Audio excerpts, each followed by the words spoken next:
Welcome into Sports Idiot Nation. Today, as T.I. is under the weather, he's just flat out underneath it, and Miles is still in the process of moving to Texas, we're bringing in our old buddy, fellow idiot, Memphis J, to talk hoops. This is Sports Idiot Nation.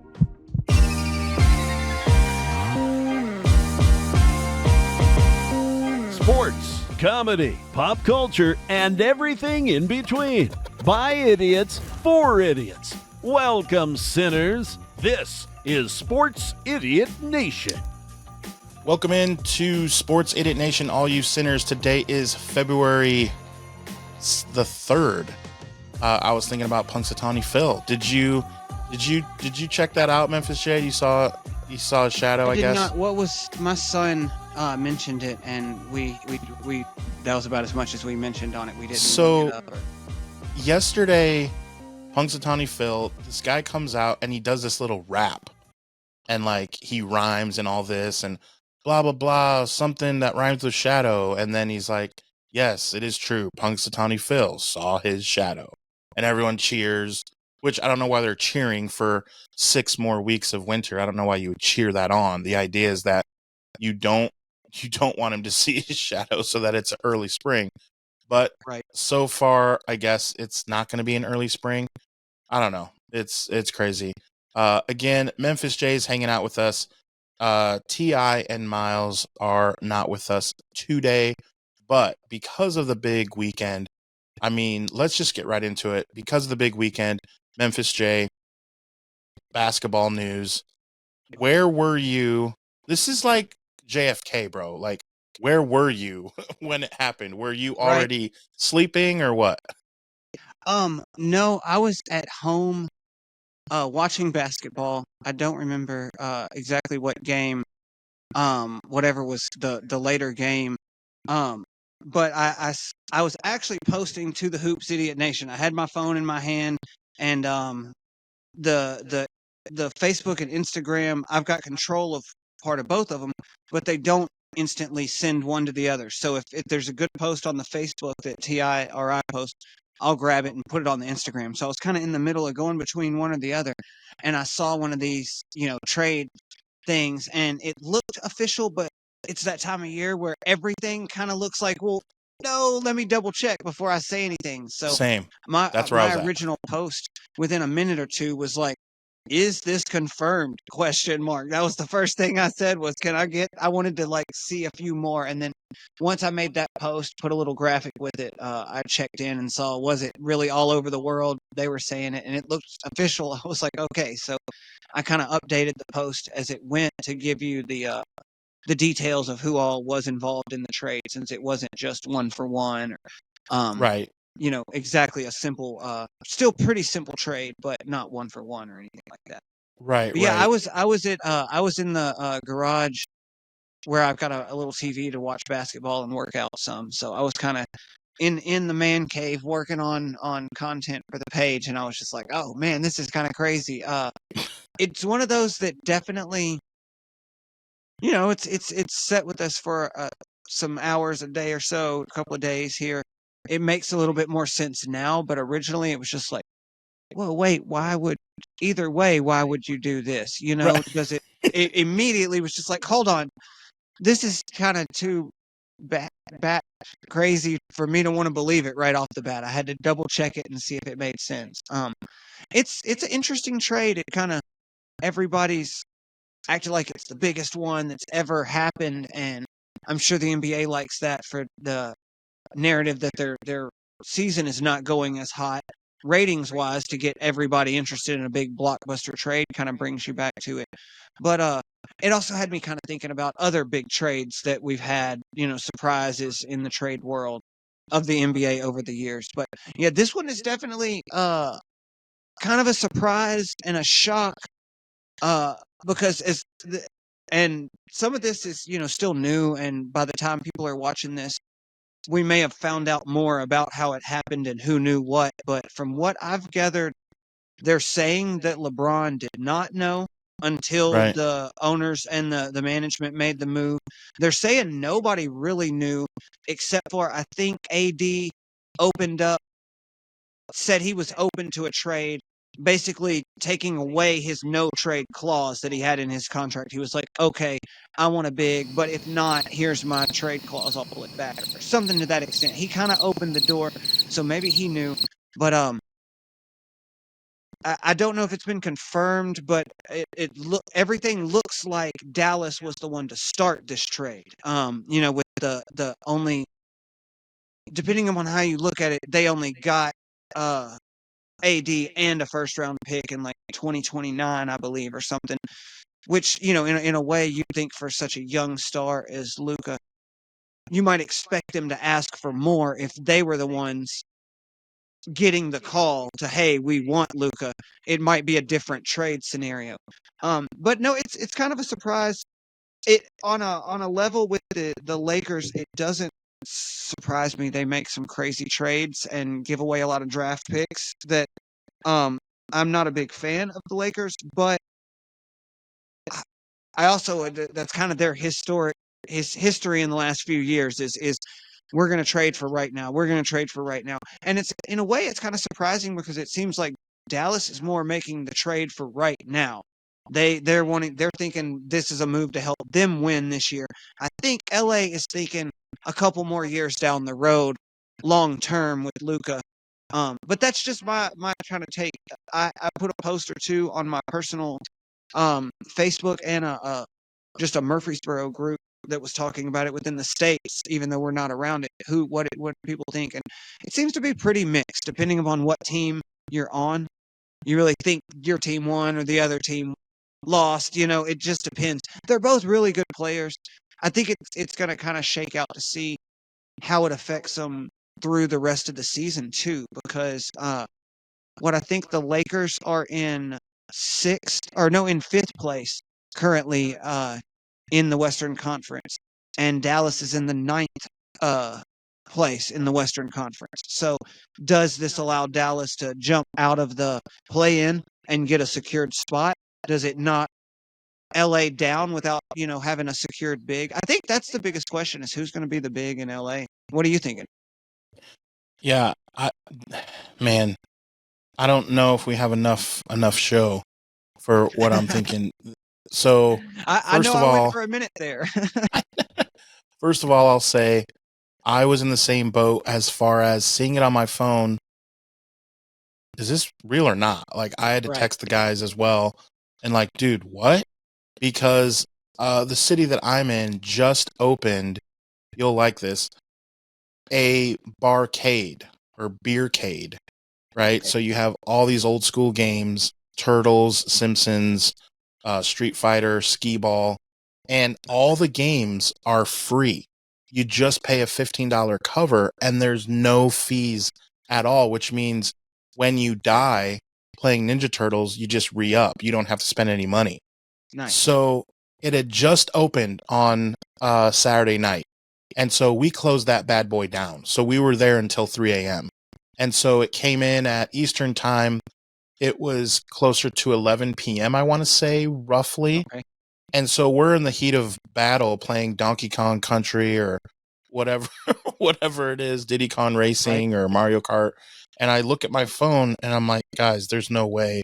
This is like, but it's not from a fake site. It was from like Clutch Points or one of the 10 that I can count on is like usually legit. So I start scrolling and I see more and I'm like, okay, this thing's real. And here's what I thought. And Brian Windhorst talked about this. And this was my thought as well, because an NBA All-Star, current NBA All-Star, supposedly reached out to Windhorst and said, you cannot understand how much they must have hated him in Dallas, that they must have hated Luka in order to pull this deal off. Because I do agree when you said that, as far as we know, Dallas was the one to initiate. And I do think that it has to do with Luka, his overall attitude. He seems to be a nice enough guy. You see clips of where he trips over a fan and then makes sure they're okay, or he threw a ball and it hit a kid's face and he went over to make sure he was okay, or things like this. So as a human being, I think that he may be a swell guy. But I do think there's this underlying thing of like, I'm Luka. And it's like, he wasn't necessarily gelling in the way that was needed for team chemistry. Now, to say all that, I could be off my rocker because, hey, they still did go to the NBA Finals. So I could be way off. But it doesn't look like his body is getting leaner and getting stronger and getting skinnier. It does seem to me, just with my eyeballs on it, not, I'm not a doctor, but it does seem like in his arm definition and like he's getting like, I don't want to say fat, bro. Like he's a superstar, but I don't know if he takes care of his body in the way that Mark Cuban would hope that his guy did. And he's probably used to Dirk, who was a machine and did all the right things. And so I think he was just willing at 25 to let that go. And AD is a win now guy. AD is not 25 and he is made of glass. And so, and that's not me hating. I don't think you can argue that. Even if you're an AD fan, you simply can't hate on me for saying that. But right, I mean, I think they're both he on can the play the sidelines four right now. Yeah. They're both on the sidelines right now. Luka's out for about a month, and AD maybe a week or so, depending upon what it is. So, well, there you go. So I think AD can play the four, the natural four, which he wasn't really in LA, and he simply didn't really like it, which is a testament to him because the dude was hooping, and to not even play his natural position that he's more comfortable with, like is it just shows how good he is. But now he can do that, and my prediction, my hot take is you will see Kyrie go off. Like Kyrie will be, you would have thought Kyrie was 25 years old when you watch him play now, because he's friends with AD, and now you're taking the dog off the leash. And now I think it's his team to really, he can run circles around anyone in the NBA still. And so for that reason, chemistry wise, I'll say Dallas won the trade. And this is the too early to tell take, right? Like this is my hot take for now. We'll see how it goes, but I think Dallas won the trade. I think Luka and LeBron, there'll be some highlights, there'll be some cool high fives that they have, some cool moments, but I don't see it going all that great.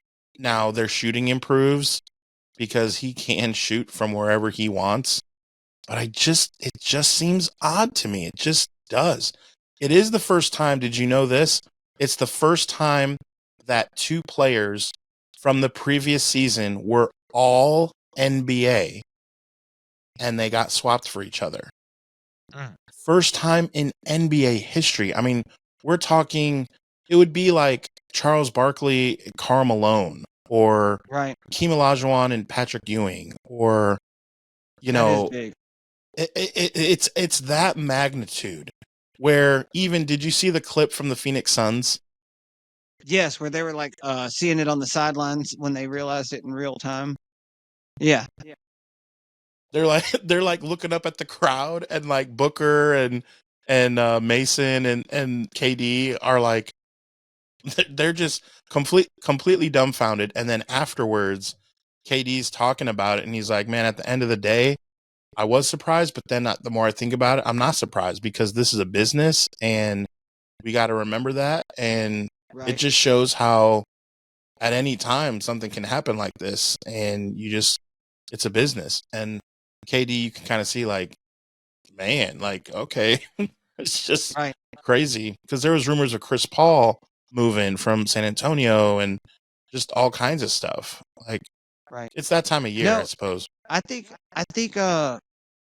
something you brought up there that you had heard from another sports analyst saying they must have really disliked him in Dallas to make a move. And that's from like an all-star player texting Brian Windhorst. Right. Okay. Even more gives you a thought of it from inside the league. I watched the press conference with Jason Kidd, and I'm guessing it was the GM for the Mavericks that was kind of talking about stuff. And you could tell they were, doing everything you would normally do. We appreciate your time here and your efforts and everything you Political. did, taking us to the finals and everything.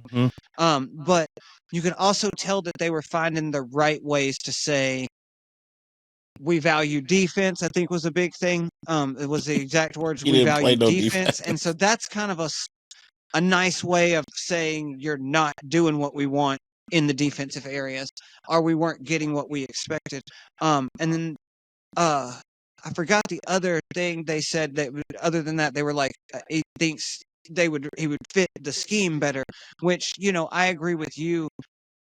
Taking it away, I always kind of wondered how would Luka and Kyrie be able to work off of each other? How well would they play together? And I think it was okay, but I think they're not top of the Western Conference anymore, at least currently this year.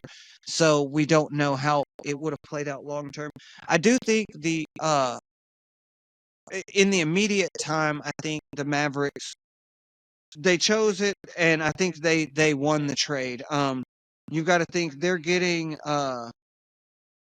Max Christie, who is also a younger player with some potential, and then the 2029 first round pick. That'll be a little ways off. Lakers, Maxi Kleber and Markieff Morris, both decent players, but nobody you're gonna go there. I don't think either of them.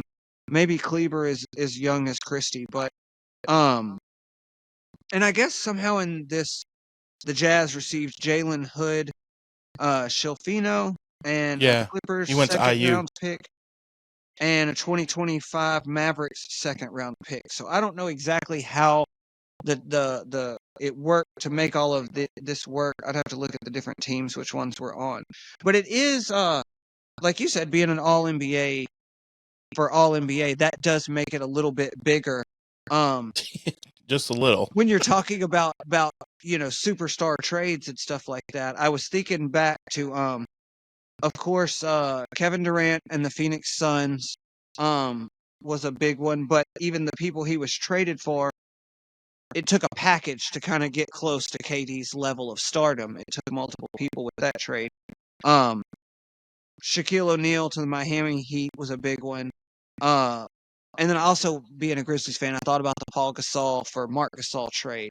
That was a pretty kind of shocking blockbuster trade at the time, to have not only just swapping players, but the way it was, sending somebody like Gasol to LA. Everybody was kind of like, we're looking at the Mavericks now. Like, if you're adding AD to what the Mavericks already had, this is going to be hard to top. So that one was kind of similar. I think the Carmelo Anthony trade to New York was a big one and was a very profitable, good one. At least overall helped the winning in New York. But yeah, it's hard to have anything next to two all NBA players. Just kind of swapping teams, like you said. That is Just huge. never happened. Yeah, you're all this, like you're talking about Mark and Powell and all this. Like, bro, that does not compete with Luka and AD, which is just Right. crazy to think. I mean, yeah, those were big, but like it's just a reminder of how crazy. Because I don't want to get caught up in the moment and just say this was one of the craziest trades ever just because it happened 48 hours ago. I don't want to be Right. that guy. But Right. come on, man, facts are facts. Like this, I Oh yeah. think we can say is one of the craziest in NBA history. The Yes, proof I is in the agree. pudding. I agree. It is a huge one.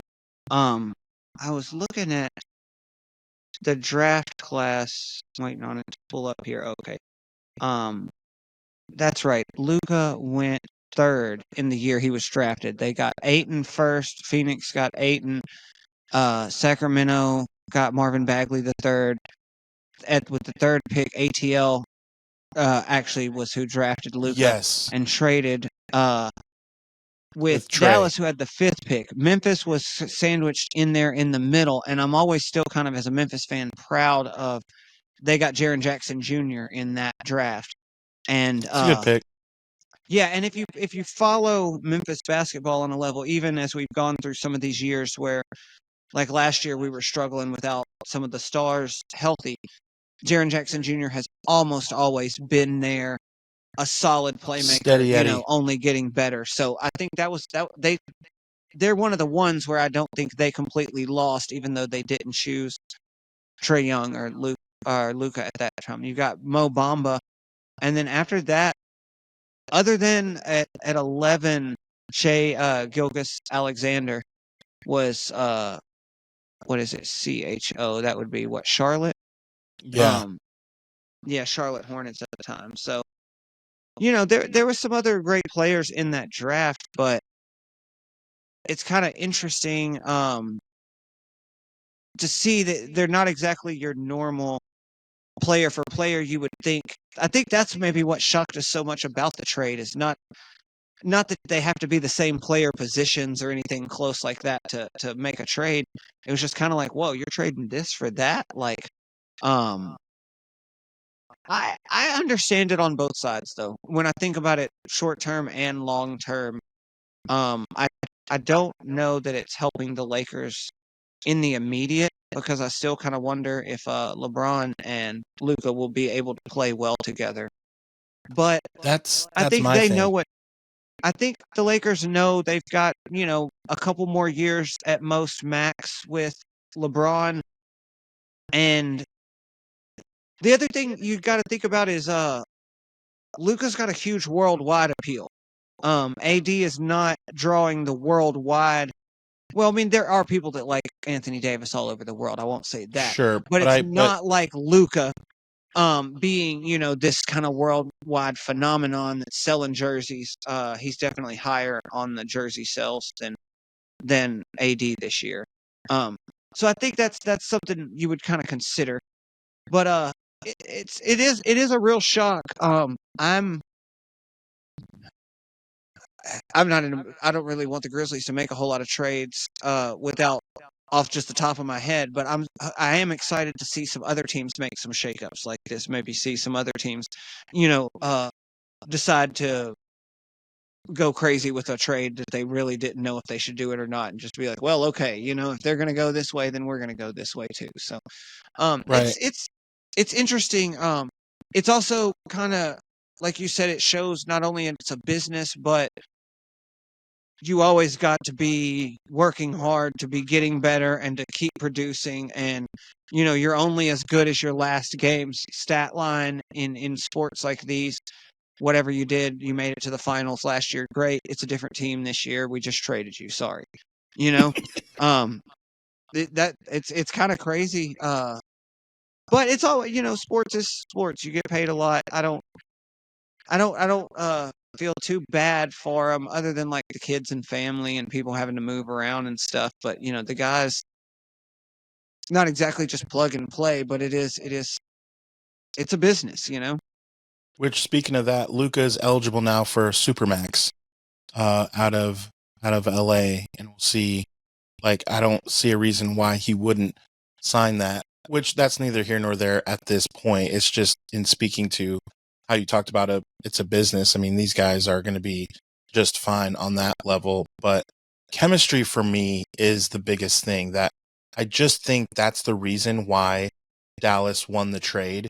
And again, it's been not even, 50 hours since it happened, but I just think as time goes on, we'll see that again the Lakers made a decision that, not that it was just impulse, because it was documented that they were kind of behind the scenes on this for a few weeks, but still, I just think that it's not gonna, not that the Lakers were world beaters this year up to this point, but you get rid of someone that plays so well on both sides of the ball and adds so much glue to your team that I don't think Luka adds glue. I think he can make players better, but LeBron, honestly, at age 40, is still doing that.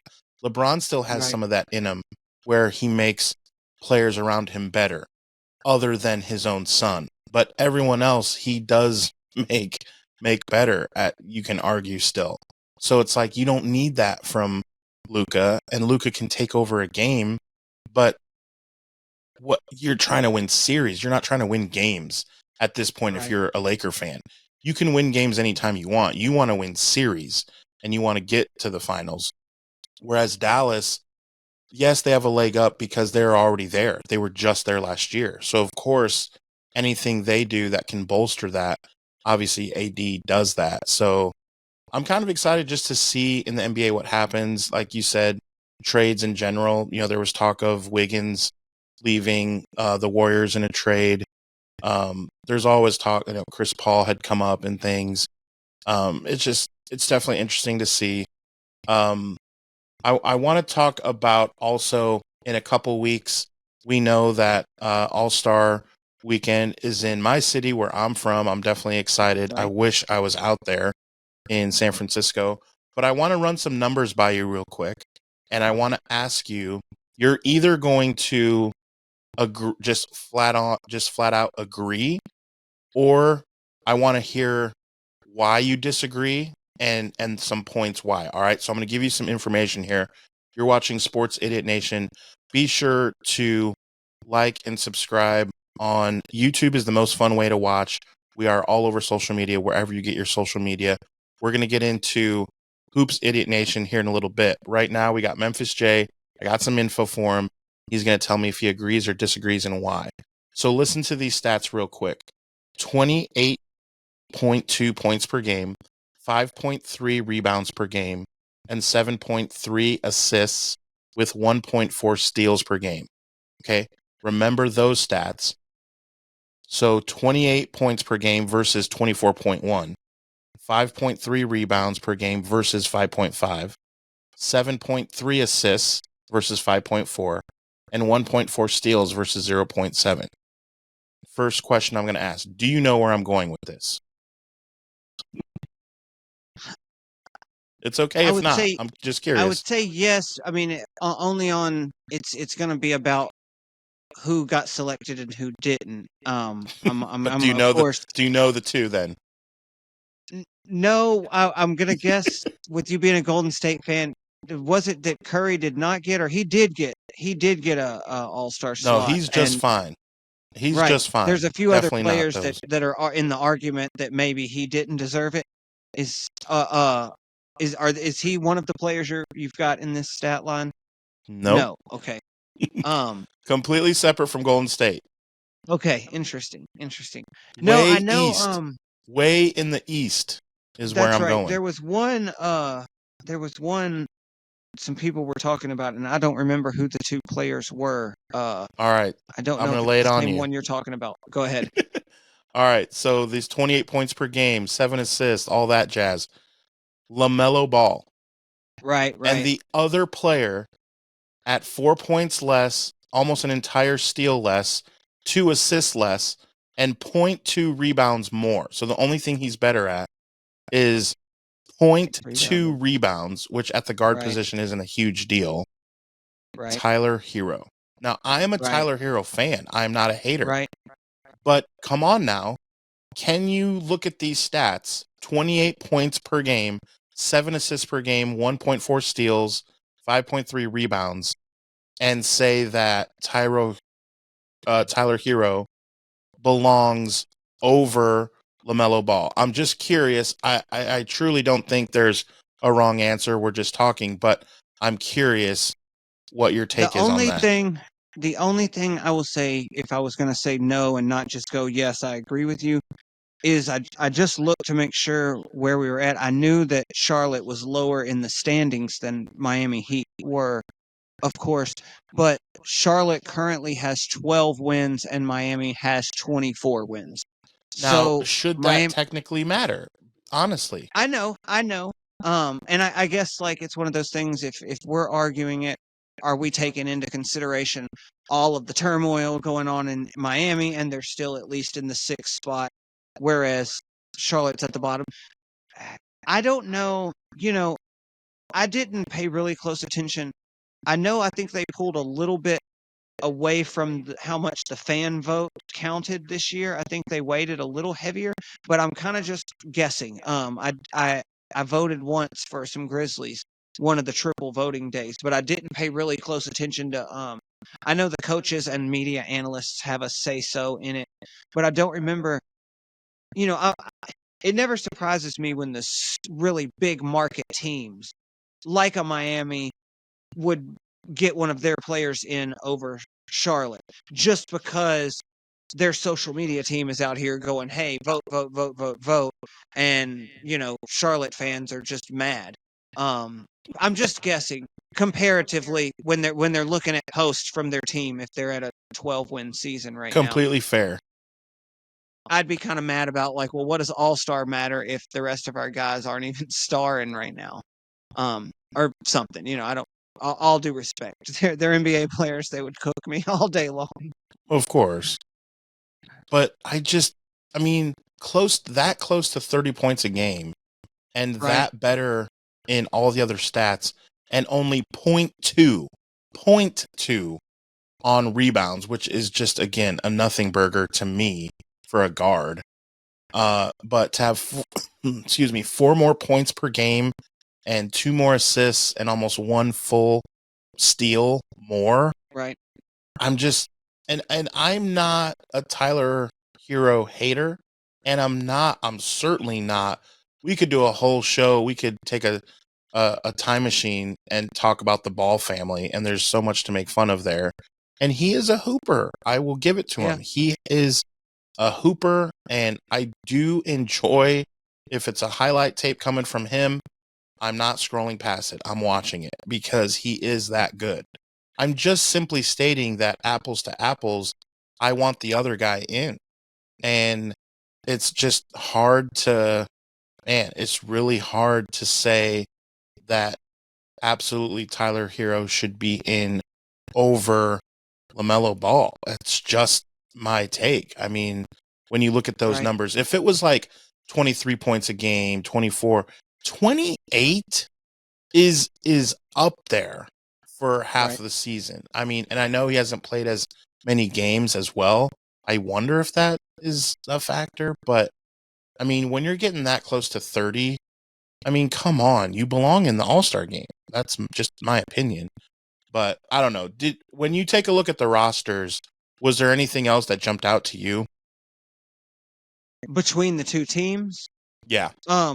No, well, you mean as far as like who got selected over who did not? Yeah, was there anything that jumped out to you like, No, not necessarily. I think the All-Star game, I think if I've got it the schedule and everything pulled up because it's actually different this year. They're not just doing a kind of best players game at once. They're doing a little 3-game tournament style. Have you heard about that? Yeah, get into those details. Let people know if they don't know. Okay. Yeah, in case you don't know, I'm just going to run down really quickly what you've got for your basic events at All-Star Weekend. Starting on February 14th, Friday night, you've got the Castrol Rising Stars practice. Basketball Hall of Fame will be announcing who is submitted for this next year's class. All-Star Celebrity Game. I may leave some of these corporate sponsors' names out, but All-Star Celebrity Game, Rising Stars semifinal. Yeah, I know, that's what I was thinking. Yeah, and so on Friday night, you've got what used to, I guess, just be the Rising Stars game, and that's where you'll get this first little 3-game championship. So you'll have 2 semifinals. I guess it'll be one game at 9:15 and another game at 9:55 Eastern. And then the winners of those 2 games will go on to play game 3 is how I think it works. Saturday, you've got All-Star practice at the beginning of the day. The HBCU Classic, which is kind of interesting. Morehouse College will take on Tuskegee University in the HBCU Classic, so it'll kind of be like a college game in the middle of it, all the action. News conferences, All-Star Saturday night has your normal kind of skills challenge, 3-point contest, which will not feature Caitlin Clark, is that right? She turned it down. And the slam dunk contest is rounding out Saturday. Then Sunday, you've got a Legends Brunch in the morning, next up game presented by AT&T. So that's kind of Oh, that's the G League next up game. That's right. Then you've got what would normally be just your All-Star game. Again, is broken up into game 1 and game 2. Then the winner of game 1 and game 2 will play at like 10 Eastern for game 3 of the All-Star Championship. So I'm pretty sure this is in attempts to make the All-Star game more competitive and maybe entice the players to play a little bit more of an all-star game instead of just kind of going out and showing off and uh making it any worse for the league on the way too many three-pointers, because that's how I felt the last few all-star games. It's nice to see some guys hitting half-court shots and challenging each other and having a little bit of fun and jest with the game, but when people are just, passing the ball back and forth, high-fiving and not really caring, then people don't want to watch it as much. It Right. just turns into just kind of show off. I'll go see the Globetrotters, I guess, maybe. Um, if we're just gonna, have people dunking on each other without trying. Actually, let's just go to my league at the rec league I play at. You'll just have some people that care and some people that don't. So I do think it's cool the NBA's changing up things the way they added this in-season tournament. I think that's a cool idea. And I think for me the jury is still out on how these semifinal and then championship games will go, but I'm a little bit more interested to watch that than if it was just another regular All-Star game. So that's kind of cool. Trying to think Yeah, other than it's a that. different setup to make you like, okay, a little bit interested. I'm biased Right. because I'm excited just that it's in my hometown city and as a Sure. Warriors fan, and to see Steph Curry kind of, do his thing and be around that and the festivities and see all the Sure. people out there, like that's cool, but it has lost its luster overall over the last, I'd say, 15 years, when it was like, it was almost, not exactly, but almost like the Super Bowl, in that it was the who's who would go, and it would be the game itself would be exciting. Of course, not as exciting as the Super Bowl. It is an exhibition, but Right. there was a little bit more caring where, for example, you look at the betting odds, the under over on the score has skyrocketed from what Vegas thinks the score is going to be.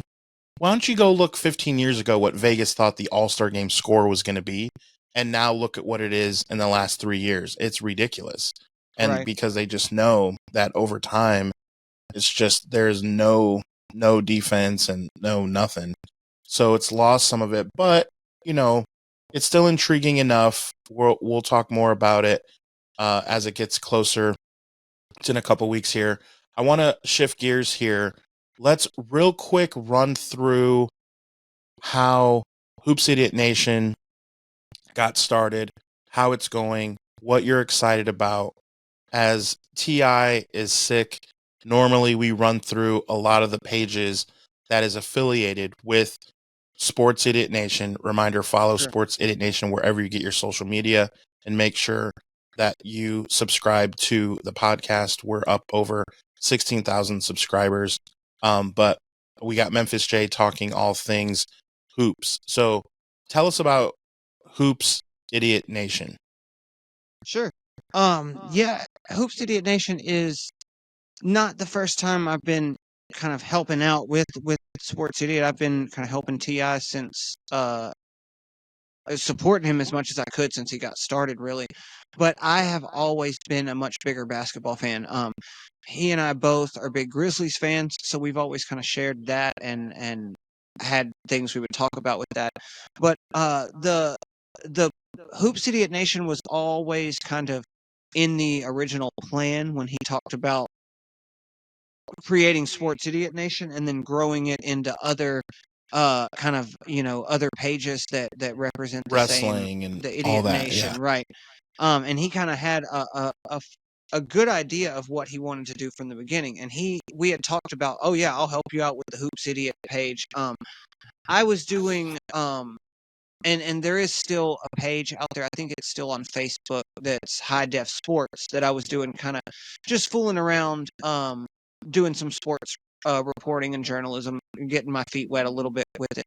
Started doing a little bit of NBA podcasting early in the NBA season, but with family stuff going on, I didn't keep up. I was doing a couple a week, and it was me by myself. So it got a little bit to where I was like, okay, when we realized we were going to do the Hoops Idiot Nation, we knew it was in the future. We didn't really have a guaranteed start date. And then I think we were both just kind of like, well, what are we waiting on with this one? We might as well just go ahead and start it. It'd be a long time to wait till the NBA season was over. It'd be great to start it right at the beginning of the NBA season. And hey, NBA starts, we've got a brand new hoops page. But we decided let's just go ahead and get it going. And it kind of popped up. I think he started a lot of the different ones around the same time and added me to it. And we've just kind of been running since then. It is both T.I. and I posting about 50-50. I do most of the like coaches tips. Whenever I do those posts, that's usually me. And then other than that, I've tried to get better. He's a really good kind of headline and blurb writer. Whether he's watched the game or not, he can usually kind of pull the stat line and pull it together and sound like he knows exactly how it went.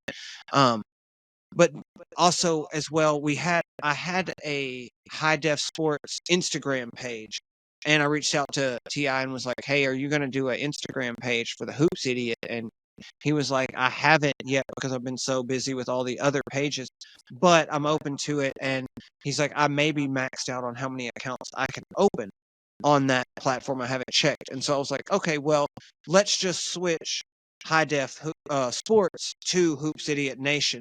It didn't have a huge following, but I'm at a point where every so often in life we've got to kind of stop and go, well, what am I really putting my time into? Is it getting me what I want back out of it? Is it rewarding? And it's not that the other page wasn't, it's just I only have a limited amount of bandwidth of what I can focus on. And it was like, I'm not going to try to run 2 sports pages when I'm already overwhelmed trying to keep up with doing the one by myself. It was like, okay, I'm going to push on this one because it may be mainly just T.I. and I posting, but I know there's a bigger group helping support the Hoops Idiot Nation as well, even if it's just, liking and sharing and throwing some comments up from time to time.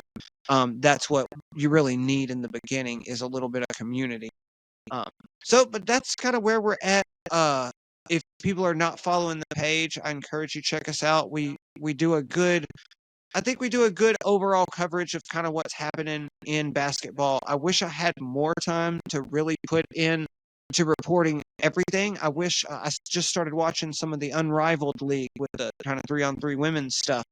That was some really good games. It made me want to start posting updates about who's beating who in the Unrivaled League because, that's becoming a really hot market with the WNBA and women's basketball growing. So we're definitely with T.I. and I both being Grizzlies fans.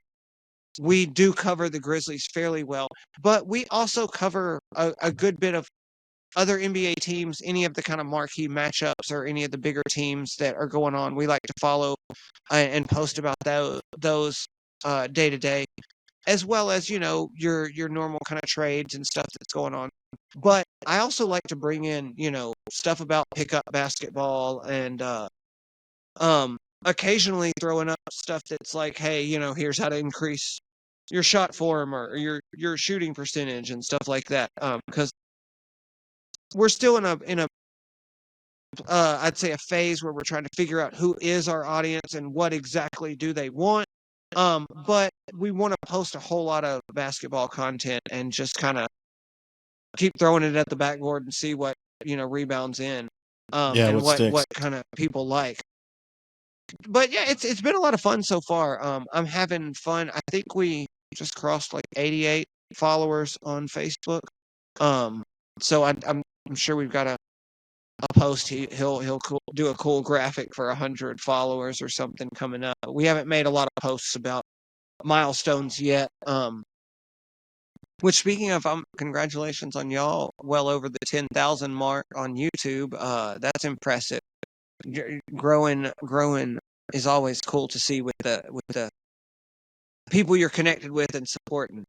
Seeing y'all doing good, I'm glad to be a part of it. Like we're doing right now. Right. But yeah, That's what it's it's been about. fun, man. I like seeing all the other posts on Racing Idiot Nation. I think Devin is the guy's name that's running that, and he's really kicking butt with that one too. So, He um, is. I'm glad to see him growing because I'm not one. I've got a dreamer's kind of ideal. When you tell me an idea, I'm like, I could see this. I could see this turning. But I also am reality, and I'm thinking, man, that's going to be a lot of work. That's a lot of posts. That's a lot of nights making podcasts and stuff that you've got to, it's we're not cashing huge checks right now off of all of this. This is still just for fun and the love of building something for everybody to enjoy. But it's cool to see it growing and getting there. Each in its own little way. Each has its own little voice in a way because they're all kind of run by different idiots. So but it's cool when it kind of comes together. You see us commenting on each other's stuff and supporting one another. Exactly. So it's cool. We're like Voltron when we come together. It's Yeah. awesome. Yeah. Yeah. And yeah, we love having you be a part of it. Remember, Sports Idiot Nation, the link, if you click the link, has all of our swag. You can pick up the hoodies, the coffee mugs, the t-shirts, all that different kind of stuff. I want to get you out of here on this. We were talking a little bit about college basketball.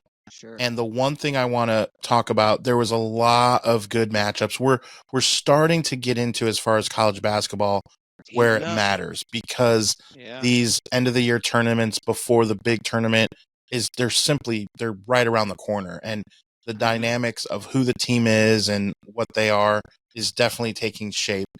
And Right. there's something I was watching a bit about. This was before the game, and I'm talking John Calipari and Arkansas. And the lady talking was talking about when you're in a breakup and you're dating someone, if you are at a party or at a bar and you do not bring an upgrade to the bar, it's a little bit looked like oh, uh. But if you bring someone who's better than what you had, then no one can say anything. Everyone just Right. stays shut up, right? And Right. you would think that Arkansas, coming into number 12 Kentucky, and neither of us are huge either Kentucky or John Calipari enthusiasts. Neither of us are. We've talked Right. about that right before the show, right? But I gotta say, like you can totally see in John Calipari's interview afterward, he gives nothing but praise to what Pope is doing at Kentucky and says the team is good and blah blah blah.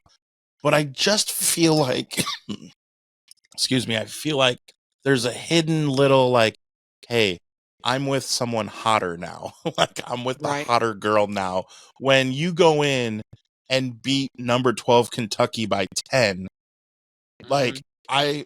I didn't see it coming, and I kind of, although I don't love John Calipari, I'm kind of like, okay, John, get yours. Like, it's kind of funny to see that. What did you think when you saw they lost by 10 at home? I was excited. I think how did I word it when we were talking about it for a second before the show? I hate Kentucky more than I hate my hate for Kentucky is greater than my hate for John Calipari. Yes, I would rather see him beating Kentucky than just to see Kentucky beat him if it was the other way for sure. So I was elated. That would be a good word for it. I I'm a Memphis Tigers fan if people don't know, and if you don't follow college basketball enough, John was the coach of Memphis and took us to the championship. We lost in my opinion, most people, I think Memphis would agree, we lost against Kansas due to the fact we couldn't hit free throws when it came down to it. It was a very tight game. It went down to free throws at the end. Memphis didn't hit ours, and we lost by a few points. And then at the end of that season, Calipari left and went to Kentucky. So Memphis was just like, you're done. And a lot of people that are maybe outside of the Memphis thing, and I don't want to get into the nitty gritty of all of the NCAA investigations that were going on in that. Right. But Right. both Derrick Rose and Calipari, however, had to pay restitution to the actual city of Memphis. It was a quiet settlement, but they were just kind of like, hey, don't sue me. Don't sue me. Here's enough money to make all of the boosters and the college happy and, quieten down the murmur of the fans enough to get the city to not want to sue them because they were ready to, like, really go to drag this out and make it ugly. So a lot of people don't know they kind of settled with, Derrick Rose was leaving Memphis to go to his rookie season in the NBA with the Bulls, and of course didn't want to have a whole lot of mess carrying over from college into that, even though he was part of the reason the mess was going on. But that wrecked part of the University of Memphis's next couple of years' ability to really grow and recruit and be a great school with a brand new coach, because we just were always kind of fighting this problem academically. And I mean, it took one of the winningest college seasons out off the record books because of that as well. So yeah, I was glad to see him beat Kentucky, though. Just they were so dominant for so long, and they're not to get into the land of like conspiracy theory stuff, but in all the NCAA nonsense that came in the years after that, while he was there, people within Kentucky are sometimes kind of high up in the NCAA leadership councils and stuff. I wonder whether they kind of kept an eye or made sure to always kind of poke a finger at Memphis any chance they could, investigations-wise. I'm also, even though I kind of hate what the NIL is doing to college sports, I'm glad you're not hearing every other day about who's paying who and all of that. I mean, it's now just outright pay to play. So I don't think it's better, but at least it's not the same of like, is my team's wins It's gonna more get equal. pulled?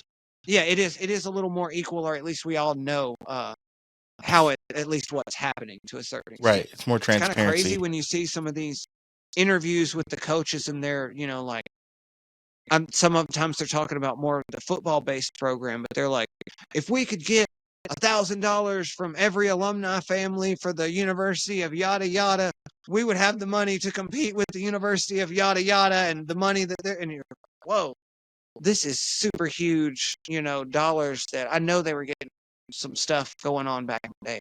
Nothing like it is today. It's kind of crazy. Yeah. But it's a whole new game. I'm a Memphis Tigers fan, and they were talking about how Hardaway was able to pull a lot of the kind of top players, even if they weren't household names, from all of the conference. In his conference, he was able to kind of reach out to these guys and be like, hey, if you're not happy at this little bit smaller school, come over to our school and we'll really win. And they're doing good because of it. So it's got to be tough as a coach, though, to not only deal with the star players and the one and dones like Kentucky used to deal with, but to deal with the guys that aren't going to the NBA. They're just going to a bigger check down the road.